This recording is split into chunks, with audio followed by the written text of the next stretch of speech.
Today is an excursion day. We're going to go to Toadstool Park, so we don't want to have to do a lot to make dinner when we get home. So what I'm going to show you today is how to take one pork roast and make 2 easy meals. So we're going to use it for today's dinner to make a meal, and then we'll use it for tomorrow night for a meal as well. Boneless pork shoulders, one of the cheapest cuts of meat there is, so it's pretty economical, and you can make a couple of nice nutritious meals out of it. There's a lot of fat in shoulder, but it cooks off pretty well. Using these recipes, we drain all the fat off. And we're going to be using our Instant Pot to do this. So we've got the roast in our Instant Pot. And I've got about a half cup of water in there. And I'm just going to put in multi-purpose seasoning. We're going to put other seasonings on this later, depending on what you make, because you can make a lot of different meals out of this. I'm going to show you 2. That's just to give it a little bit of flavor. And we're going to put the lid on, make sure that we have it so it's not venting. And we are going to slow cook this since we're going to be gone for a few hours. So I'm just going to hit slow cook. It goes to 4 hours.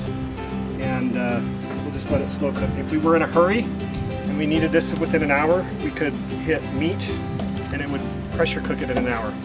The only reason I'm not doing that is then it would just pressure cook, sit there for 3 hours on warm. I'd rather just have it cook the whole time. You can even time these, set these on timers if you want, to start like in 2 hours and then cook for 4 hours, which is pretty nice. I don't use that a lot, but you could if you want to. So we're just going to let that cook, and then we're going to take this meat, we'll split it into 2. We'll use it for 1 meal tonight, 1 meal tomorrow night, and you'll be able to see what we do with that. Where'd we go today? Toadstool something or other. Park, I think. It was pretty cool in Nebraska. But while we were gone, we had our meat cook. I did about a 3-pound roast, which is going to be plenty for 2 meals and leftovers. So we've already taken apart that roast, and I put half of it to store in the fridge for our next meal, our second meal that we're going to use with pork. So now we just have the pork in here. We're going to start adding everything else. It's not even shredded because it'll shred by itself. I got rid of most of the sauce. So the first thing we're going to add is, and it doesn't matter the order, two 15-ounce cans of hominy. I don't really use recipes, so if you guys aren't exact on these, it's not a big deal. That would never happen on a real cooking show. This is not a real cooking show. If you expect that, you've got the wrong YouTube channel. We have 3 medium, well, not about, 3 medium sweet potatoes. Peeled and diced. Peeled and diced. That was actually probably too many, but again, I like don't sweet use recipes. potatoes. We're going to do about 2 tablespoons of Italian seasoning. Take some of this cumin. Oh, we're going to use up the cumin. We're going to use it sparingly because we don't have very much cumin. And probably do about a teaspoon, maybe a couple teaspoons. We're going to do about a half to a cup of barbecue sauce. If you add a half and you don't feel like it's enough at the end, you need some more flavoring, go ahead and add a little bit more. And by the way, Sweet Baby Ray's, this right here, the best barbecue sauce, just saying. And then we're going to add chicken stock, just enough to cover that. There's really you don't really need to stir it or anything. The only thing in here that really needs to be cooked now is those sweet potatoes. So if you really wanted to get some stuff done beforehand, you could dice those sweet potatoes before you leave on your trip. You come home and throw everything in. We're going to do a little bit more. Depending on the stock you use, we're using chicken stock. It doesn't have as much sodium, so you might need to add a little bit of salt. I'm not going to. I don't like salt. But your wifey loves salt. So you can add more salt. And then hey, Lily, hush. Just going to stir it in a little bit. And this will make a really hearty, it's pretty thick. It's not much, it's more of a stew than a soup. Put that on, cook at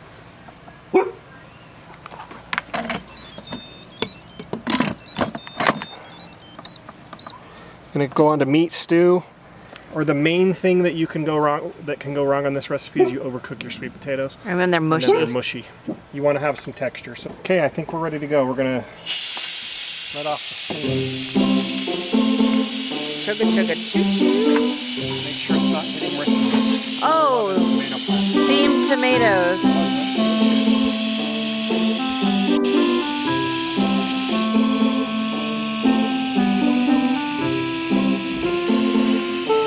kind of takes a while for the steam to come out. Wow, stretching, huh?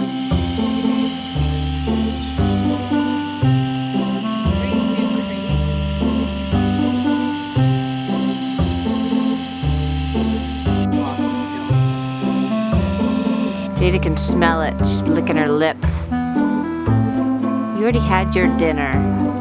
You don't get any of our dinner, pretty girl. So you're breaking up the meat? Yep. Are the potatoes mushy? They're perfect. Sweet. Everything's cooked now, and now you can make it your own. You can try it, taste it, see if you want to add. If you want a little bit more sweetness, you can add barbecue sauce. If you want hotness, you could add hot sauce. You could add. I forgot to mention, if you wanted to make this vegetarian, you just use vegetable stock and beans instead of the meat, extra beans. But really, you can't. Could you do tofu? You might be able to add tofu. We're not I gonna. like tofu. If you did add tofu, you'd want to just add it at the end. You wouldn't want to. Even firm tofu, I think, is going to get Too mushy. Mush with this pot. So I gave you a few details as far as the recipe goes, but really, this is something you can't really mess up. You cook everything. If you don't feel like it has enough flavor, add stuff. You could add lime, whatever spices you like. Eat it with tortilla chips. You can even we've added kale to this, frozen kale, just at the end, and you don't have to cook the kale, you just add the frozen kale in, and you've got a little bit more vegetables if you want. But you know, there's a lot of nutrition in the sweet potatoes, so it's a good meal. All right, it's all done, ready to go. Delish. Okay, today's the second day that we're going to use the pork that we made the other day for the pork hominy sweet potato stew. And so what we did today, we didn't want to, I'm pretty tired because we traveled today, so we used the microwave today, and we microwaved the meat with some carne asada seasoning. It really doesn't matter what kind of seasoning, just find some you like. And then I added maybe a quarter cup of the salsa verde, and we just microwaved that together to keep it moist and give it some flavor. We're gonna have salad and peas. We have a frozen bag of mixed vegetables, corn and beans, and then we have some Spanish rice that I've made also recently. And we're just gonna do burrito bowls. You could, if you have people in your family that want to do burritos, you could add tortillas here. We're just gonna make more of a salad. The reason why this is a good meal is because we have people in our family, as they've gotten older and become teenagers, that want to eat certain diets. Our son wants to eat a lot of protein. Our daughter doesn't want to eat as much protein, our young daughter, and so, or she doesn't prefer it. So this allows everybody to kind of put on what sounds good to them. Mom can put in a lot of salad and snap peas and whatever else. And it doesn't really matter. If you like corn, you add corn. If you want, you know, any black beans or anything else, you just add it. So it's really versatile. It's easy to make. So we do like these kind of rice bowls to make these a lot, or salads a lot, because they have so many choices and so many varieties of foods that you can choose from, and everybody can make it the way they want it instead of finding out that someone doesn't like a certain dish that you made. So it's just an easy meal that you can make. You know, this took me maybe 15 minutes to get everything ready and microwave it.